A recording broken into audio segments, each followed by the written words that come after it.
La patrie ou la mort. La patrie ou la mort. La patrie ou la mort, nous vaincrons. Fachi Béton. Fachi Béton. Fachi Béton. Le chef de l'État na bengi ombala misatu. Na bengi ombala misatu mokonza mboka. Notre pays est en danger. Notre pays est en danger. Kondo Emery Patrice Lumumba Loba, Congo terre d'avenir, est-il menacé? Kota la Tango Emery Patrice Lumumba Loba, Congo terre d'avenir, est-il menacé? Effectivement, notre pays est menacé. Les sanctions américaines sur le plan financier ont touché l'actuel ministre Yamboka ya Rwanda, Oazalaka, ancien chef d'état-major, James Kabarebe. Na porte-parole, il y a M23. Tokoye Bayangwa. Qu'est-ce qui s'est passé? Pour les États-Unis d'Amérique sont allés devant en infligeant des sanctions financières.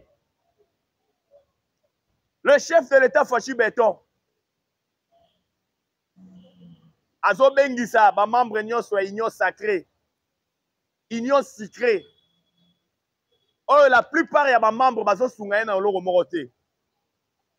Pourquoi mokonza mboka Azo Bengisa bango ba solo la nini? Nous avons les informations. Oye, effrité. Tokoye bango na émission à Lilo. La diplomatie congolaise agissante, c'est bien beau. Mais n'a pas résultat nini. Donc, on analyse on a émission à l'élo. La guerre au niveau de la partie orientale, dans le territoire, il y a Lubero. Nini le cas qui lobby. Qu'est-ce qui s'est passé? Dans le site Kivu, Nini le cas. L'ennemi est en train de gagner du terrain, oui ou non? Donc, on a émission à l'élo. Sans plus tarder, les bon communicateur Nabino, na combo ya Jonas Ngandou surnommé Charles Onana. Mon numéro c'est plus 243 89 77 525 44. Plus 243 89 77 525 44. Sans plus tarder, les États-Unis d'Amérique ont infligé des sanctions financières na actuel ministre rwandais, il y a coopération régionale. Oh, Tobengi na Kombo, il y a James Kabarebe. Pas Congolais de père et de mère. James Kabarebe azalaki nani? James Kabarebe azalaka chef d'état-major sous Musée Laurent Désiré Kabila. Bangonde bayaka na AFDEL. Tolobaka yango awawa. AFDEL ezalaki lokoyo créé par des Rwandais pour envahir notre pays. La guerre de libération au Gangaka. Ils allaient en guerre de libération. Ils allaient en début envahissement. Prévenez que l'élo, botala o et boteli biso lokola mbuma. Plus de 10 millions de morts, plus de 500 000 femmes violées, plus de 6 et 10 000 hectares dévastés. James Kabarebe, na porte-parole et M23, Laurence Kahindou, ont été sanctionnés par les États-Unis d'Amérique. Pourquoi les États-Unis d'Amérique ont pris les devants, contrairement à l'Union européenne? Les États-Unis d'Amérique appellent ça ultimatum. Vous voyez que dans le Conseil de sécurité des Nations Unies, il n'y a pas de décision forte. Étant donné que Baza Batoyo, la plupart des États-Unis bazo rouler pour les Rwandais. Ils savent tout ce qu'ils sont en train de faire dans la partie orientale ya mboka na biso. Les États-Unis d'Amérique ont pris une décision ya ko sanctionner James Kabarebe, na porte-parole ya M23. Oyebi que James Kabarebe n'est pas n'importe qui. Azalaka chef d'état-major, j'ai y à le dire, sous Mouzé Laurent Désiré Kabila. A participé à un stratagème et belé pour déstabiliser partout oriental ya mboka na biso. Yango, les sanguinaires Paul Kagame, a commissaire qui ministre de la Défense, a commissaire qui chef d'état-major na Rwanda, a fait ça qui est ba fonction stratégique, ba poste stratégique pour récompenser na oyo nyonso asala na partie orientale ya mboka na biso. Mais les États-Unis d'Amérique ont pris le devant, ont jugé bon, il y a qu'à sanctionner. On jugé bon, il y a qu'à sanctionner porte-parole, il y a M23. Oyo bazab ko prendre biso azali actionnaire na deux sociétés où ils sont en France, il y a une société où ils sont en France, il y a une autre société où ils sont en Belgique. C'est un actionnaire. Voilà les mesures où les Congolais tozo luka. Des sanctions. Tolobela kango à matin midi soir que l'omerta, c'est-à-dire la loi du silence de la communauté internationale, est comme Kokoma na suka. Parce que la diplomatie agissante, il y a Mokonza Mboka, yango est comme ko apporter ba fruit, ba résultat escompté. Et puis biso ba Congolais de père et de mère tolobaka, la guerre de l'Est, nous allons la gagner. Car notre cause est juste. Yango il faut to gagner, yango il faut to longa. Oh bazo kufa neza ba Congolais. Oh ba kufi na Nord Kivu eza ba Congolais. Oh ba kufa na Sud Kivu, ce sont des Congolais. Raison pour laquelle nous disons ceci que la guerre de l'Est nous allons la gagner. Car notre cause est juste. Les sanctions, oui, elles sont les bienvenues. Mais nous voulons que l'Union européenne, oyoyo, tolobaka yango azo jouer jeu à ba Rwandais. Basa la rétro-pédalage. Tout le monde a qui boni. Na commission ba kotisaki. Ba français ba s'opposaki. Na ba sanction oyo ezalaki en gestation. Na kati ya commission wana pour na ko infliger na ba Rwandais. La France s'est opposée. On doit dire les choses telles qu'elles sont. Et puis, tout le monde a dit boni. Les Kagame, les sanguinaires Paul Kagame, Azwaki Beki, Yako Banda, pour suspendre coopération surtout, Oyo, Azalaki na onamboka Belgique. Belgique a lobby IO a approuvé, ok, nous sommes d'accord. Mais, Tozan a posé ma mesure Yamakas. Parce que Tolobaka yango chaque fois, dans la politique, oui, c'est bien beau de dialoguer, c'est bien beau de faire la diplomatie, mais il faut aussi se battre. Donc, on va se faire respecter dans le rapport de force. On doit se battre. Parce qu'on a compris que faire la diplomatie, c'est une très bonne chose. Mais se battre aussi, c'est une très bonne chose. Parce que yango ne remet ma respect. Yango, tu veux interpeller Mokonza Mboka. Les Congolais bazolanda biso partout. Partout les Congolais bazolanda biso. Mais oyo nyonso lobaki bazomona ba décision ferme te Fachi Beton. Ezala ba Congolais musu bazobenga biso partout. Balobi Fachi parle beaucoup pour ne rien faire sur terrain. Azala ba décision ferme te. C'est bien beau, notre riposte sera vigoureuse. La moindre escarmouche, c'est bien beau. Mais sur le terrain, il n'y a rien. Alors, Mokonza Mboka, vous êtes un très bon parleur. Mais sur le terrain, il n'y a rien. Yango, tu peux interpeller Mokonza Mboka, Fachi Beton. Nous voulons des actions, des décisions fermes. Oh, baso Koufana na Est, c'est ça, Congolais. On ne peut pas rester bras croisés avec trop de proverbes, avec trop de paroles, mais concret, réalité. L'Union européenne est là qui s'y opposition à Bango. Mais pourquoi vous êtes toujours dans côté de l'Union européenne? Apparemment, les gens se posent plusieurs questions. aux intérêts particuliers à niveau Union européenne. Oh, so une décision. Intérêt wana, au raté en haut. Parce qu'on ne comprend plus rien. Il y a des superpuissances sur le Bakayango Awawa. Nous avons la Russie, nous avons la Chine. Mais pourquoi vous tardez pour prendre des décisions fortes? Donnez votre position. Et pas une superpuissance Moko pour mettre un terme dans la partie orientale. Les relations entre les États sont basées par les intérêts. Tout peut s'abango intérêt, bango baroluka. Tout peut s'abango soki ba minerais, soki ba carré miné, c'est fini. Contrepartie nango, tout bénéficier d'un aide militaire mo songolo pakala. Raison pour laquelle nous disons ceci, que le chef de l'État, on ne le cessera jamais de le dire. Le problème de l'Est, vous devez le prendre les bras les corps. Parce qu'on doit mettre terme. Nabitumbo ezali kwandeye ba Congolais de cela 30 ans. On doit mettre terme parce que ça n'est de trop. Donc, nous avons la guerre de l'Est. Nous avons félicité les militaires na biso oyoyo bazwa na province ya Nord Kivu, précisément na territoire ya Lubero. Tout le monde qui lobby ndenge FARDC ezako se comporter très bien. Dans la ligne de front, surtout dans Lubero. Les militaires na biso moral na bango eza toujours au zénith.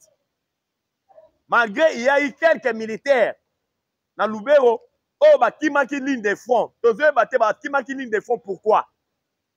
Oh bakimaki ligne de front, il a fallu armer et rappeler bango bazonga na ligne de front. Un militaire engagé au front.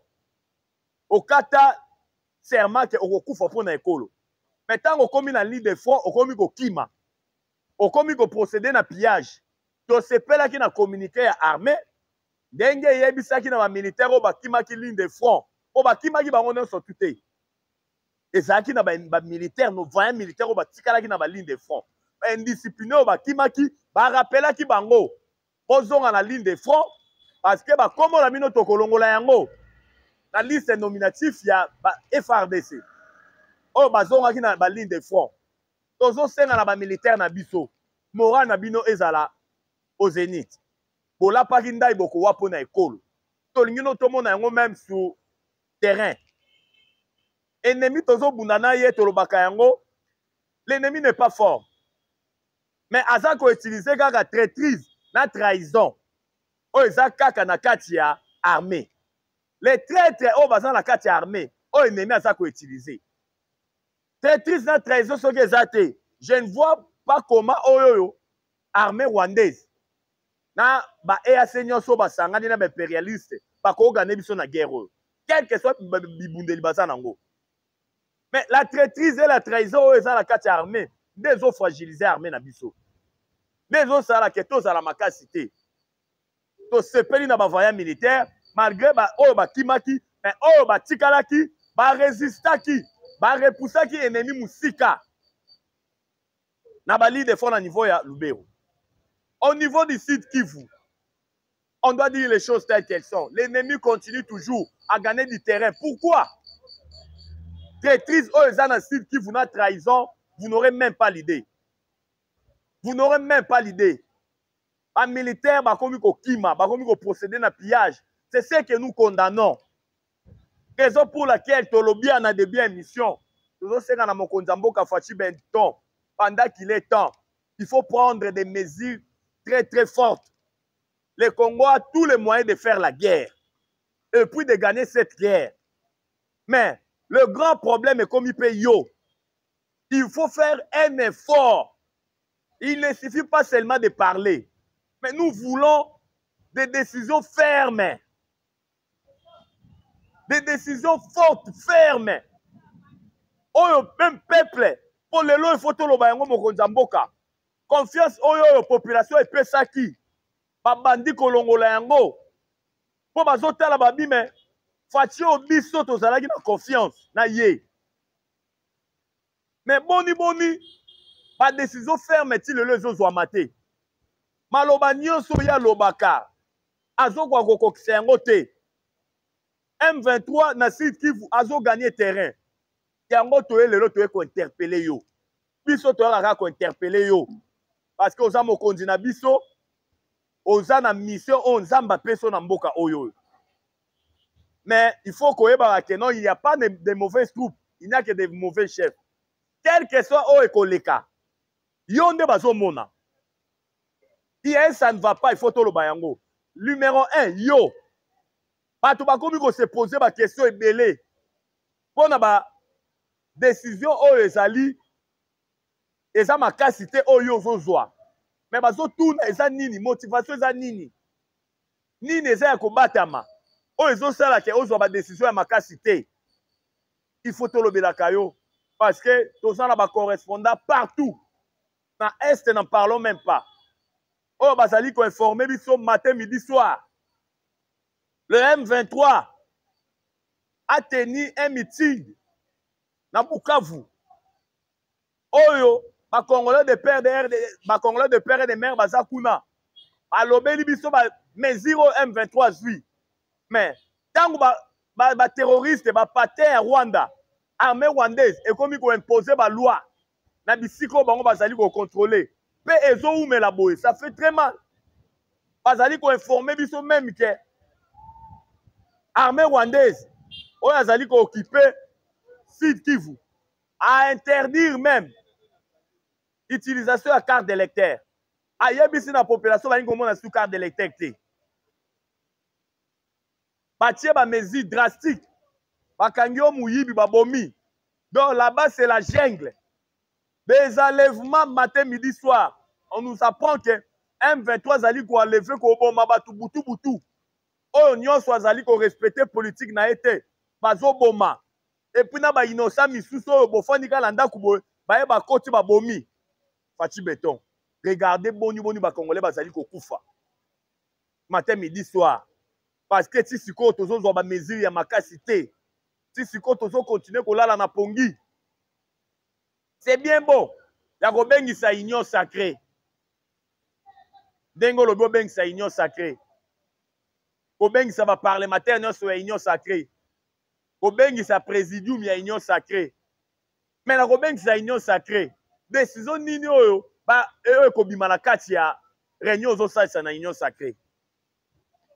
On le sait très bien que bateau mingo zo mona na kati ya union sacrée wana fatikanga mugola lelo. Ils sont des mèches. Et ça, na misuso bakomi déjà prêt ya ko adhérer na M23.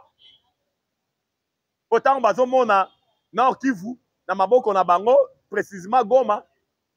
Tant bazo mona Sud Kivu, Bukavu na maboko na bango, il croit que ba terroriste bakoyati awawa. Oyo ebele selon ba information biso toza na yango, bakomi prêt ya ko luka boni ya ko adhérer na kati ya M23. Ya ko adhérer misusu bazali ko apprendre biso bakomi ko zwa déjà langue na corneille nanga to sengi na ba service no so renseignement tous les membres ya union sacrée botia bango sur écoute tozo pesa eza ba information sûre et fiable. On nous apprend na ba source na biso ba communication yo ça les d'une manière clandestine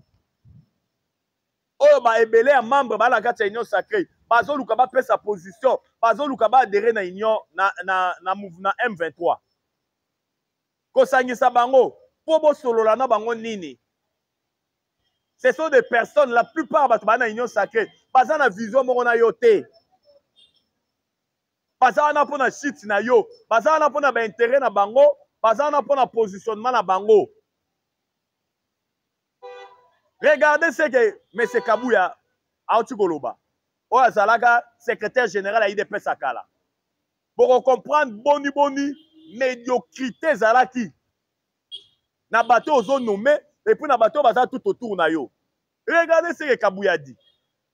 Augustin Kabouya, ancien secrétaire général à IDPS. Alobi batu minyo yo, surtout na IDPS. O mokonza mboka nommé. O ya pesa ki bango ba fonction. Par rendre un mauvais service. Mais oui, côté on a raison. Par rendre un mauvais service. Par du poste ba détourné. Par combien ba multimillionnaire, par combien ba millionnaire au détriment du peuple congolais. Ça fait très mal. Ceux qui t'ont subi, autres subir les lots.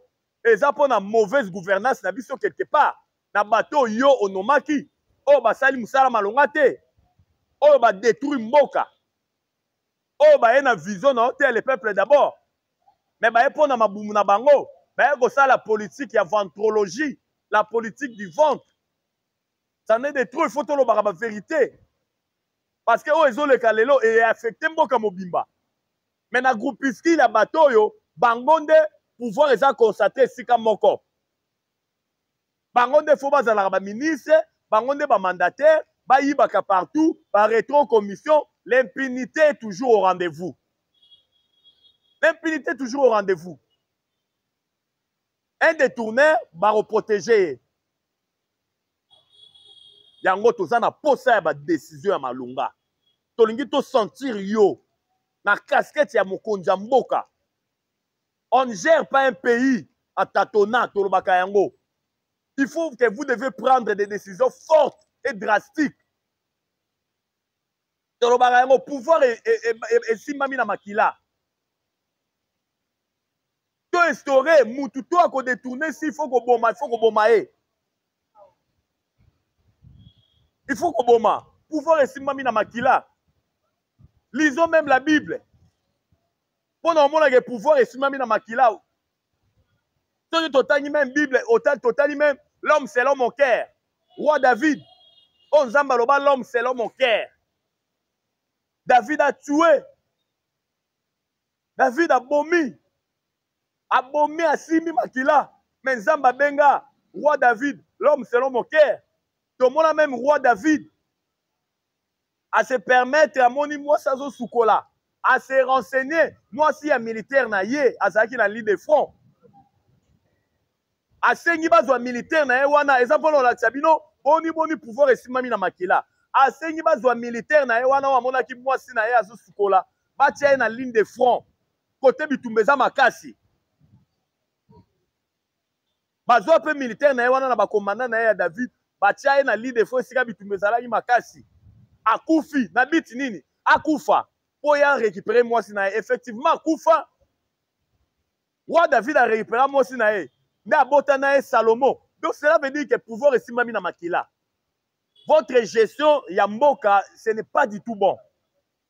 On doit se le dire. Nous voulons des mesures fermes, des décisions fermes, des mesures fortes.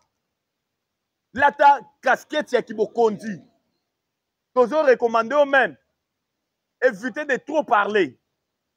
Parce que quand vous parlez trop, maloba na onde komi ko rattraper yo yango na oti ko évoquer wa moindre escarmouche ezawat notre riposte sera vigoureuse l'ennemi na site qui veut être en train de gagner du terrain pas congolais bazo kufa matin midi soir yango to sengi na yo fachi béton oza na mission oyo nzambe apesi yo pona mboka oyo fachi béton vous êtes le premier chef de l'État. Oya tika mboka na maboko ya nzambe na stade des martyrs. Même Dieu le sait. Mais to sengi na yo. Entourage na yo wana. To yebi ke féblicité na yo. C'est ton entourage. Biso to yaka toujours ko interpeller yo. Prophète ivoirien Otolobakawa na ba émission. Un grand prophète ivoirien, na kombo ya Mohamed Sanogo, a interpellé yo. Alobi, Tshisekedi, président de la République démocratique du Congo, l'insecte qui ronge l'haricot se trouve toujours dans l'haricot. Na lingala tolobi nyamalia galide sozalaka na lidesu. Mohamed Sanogo, alobi, batu bazo boma yo.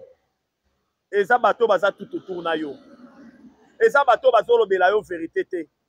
Eza bato yo bazali na yo parce que oza mokonzi mboka. Parce que oza na signature. Parce que ozo nommé bango de part et d'autre. Mais baza na vision na yo te.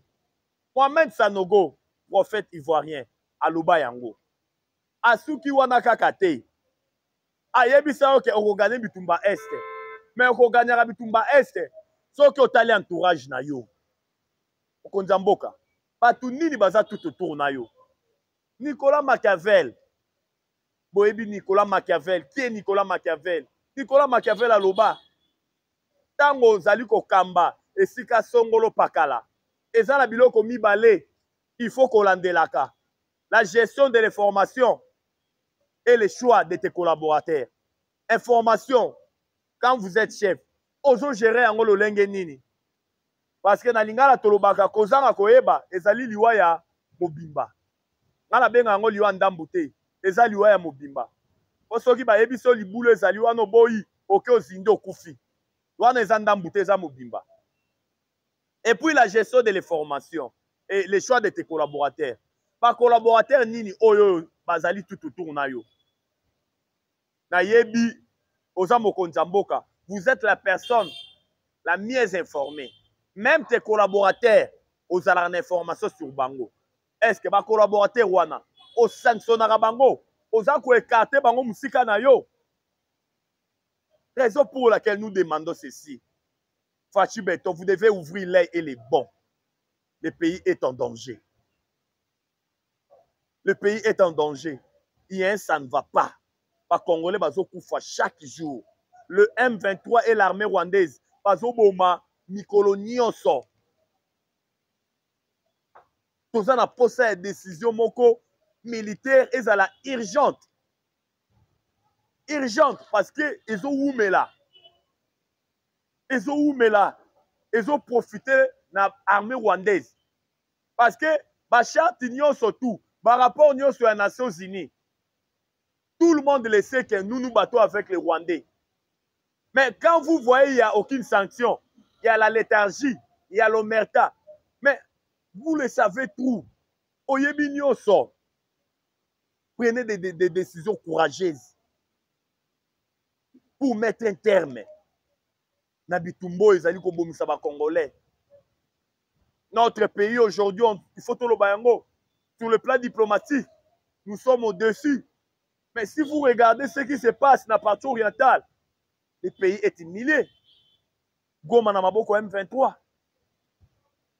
Bazako imposé Mibeko Kuna. Bukavu na maboko M23. Bazo lukaba progresser. Non, c'est l'humiliation. Bokeza humilié. Il faut tout le bayango. Humiliation est totale. Mais vous ne pouvez pas rester bras croisés. Pour assister à l'humiliation, il faut prendre des décisions fortes. Il faut prendre des décisions drastiques. Il faut mettre un terme à l'agression Oyoyo. Parce que ça en est de trop. Hier, par Nosaki Bisso, Joseph Kabila, il fallait qu'il y ait l'Oba. Joseph Kabila, qui présidait à Kala. Il fallait qu'il y ait l'Oba. Mouto Anosaki, il fallait que Joseph Kabila tweeté et Zalaki porte-parole naïe. Maman Oba Bengi Barbara Zimbi. Mais Tozeli Joseph Kabila Loba a lobité, a tweeté, va prendre un biseau qui a tweeté Lelo. Yango Toningi se poser question. Quand vous avez dirigé ce pays, Oza Lelo président honoraire, entre guillemets, congolais, de Missou Balobaka. Mais, na ba atrocité nyonso esalemi na Est. Bouche B. Mais, moment propice au yomoni faki oloba lobby. Nande baza ko prendre biso ke oro loba lelo. Et pas porte-parole na yo, Barbara Zimbi, Joseph Kabila. Non, Bitumba Est à partie orientale et à prendre biso makambo ebele. Tangu mokonzi mboka lobarake patron ya AFC, ya Paté à Corneille Nanga, c'est Joseph Kabila. Il a raison. Parce que il a quitté biso noir sur blanc que vous êtes impliqué dans Makambo et Zolé dans la partie orientale. Mais Joseph Kabila, vous avez eu à diriger ce pays. Vous avez fait votre temps. Mais pourquoi tout ça? Pourquoi vouloir toujours fragiliser ce pays? Oh, pesi nyonso. Oh, kamba ki yango na chance au pamba. Na complicité d'impérialiste. Oh, balinga ke Congo, il faut ça na président à sa faible. Vous avez géré ce pays. Le pays était vraiment na chaos. Vous nous avez laissé un pays, on doit se le dire, le Congo n'était pas debout. Vu le budget que vous avez laissé, vu Mboko Tikalaki Biso, ezalaki sur un concert des nations. Mais mon Mboka y est quand même, Fachi Béton, Mboka na biso zongi dans les concerts des nations. Aujourd'hui, le Congo est debout. Malgré quelques faiblicités, et ça même pas Fachi Béton. Mais on doit dire que non, notre pays aujourd'hui est debout. Yango to sengi, Koloba Joseph Kabila, et quoi apporter le Komoroté, et quoi changer le Komoroté, parce que la cause, Yamabe tout aux autres traverser les lots. Oh, Mboka na biso subir les lots. C'est Joseph Kabila. À travers traîtrise, l'infiltration, à côté ça qui n'a armé na biso. Parce qu'il ne maîtrisait rien, il ne contrôlait rien, il ne dirigeait rien. On faisait tout pour lui. C'est ça la vérité. Oh, bah, Congolais photo yeba. Oh, bah, Congolais photo tchana mitou na biso. Rencontre ya mokonzi mboka ya Union Sacrée. Tolobi et belé awa on a quatre. Fachi, il est grand temps Yakoboma Union Sacrée. Il est grand temps. Nous disons ça à connaissance de cause. Il est grand temps. Soit quelques bateaux basant la carte Union Sacrée. Oyo moni ke ba na mou ya mboka. Oyo moni ke ba na vision na yo. Travailler na bango. Lokola ba Jean-Pierre Bemba. Lokola ba ministre Affaires étrangères. Madame Kaikwamba. Wagner. Travailler na bango. Soit ba pire oyo monoko travailler na bango. Mais la plupart des gens qui sont au sein de l'Union Sacrée ne vous aident pas. Nous avons les informations. Tu auras toujours interpellé, malgré Bayo Karabi sauté. Mais dis-moi, tu auras interpellé avant qu'il ne soit trop tard. L'information est to sala na ben miso atoloba. Po ba benga biso ba esa biso. Mais boyo kate ota le sika to okende. Ota le sika mboke so continue ko kende. Yango tolobi tokolinga te. To continuera toujours kolobaka. Po bayo kabiso te, ba benga biso bato maboma wana. Alors que nous sommes là pour aider la nation, pour aider notre pays. Biso to rolobela d'abord au Congo parce que nous sommes des Congolais. Nous ne sommes pas des dialélolistes. On ne vient pas ici pour louer qui que ce soit. Mais on vient pour donner les informations. Mais quand on parle du chef de l'État, de notre président, parce que c'est lui qui est là. Même la Bible nous dit tout pouvoir vient de Dieu. On ne vient pas ici pour magnifier qui que ce soit ou bien pour louer qui que ce soit. Nous venons ici pour dire les choses telles qu'elles sont. C'est Dieu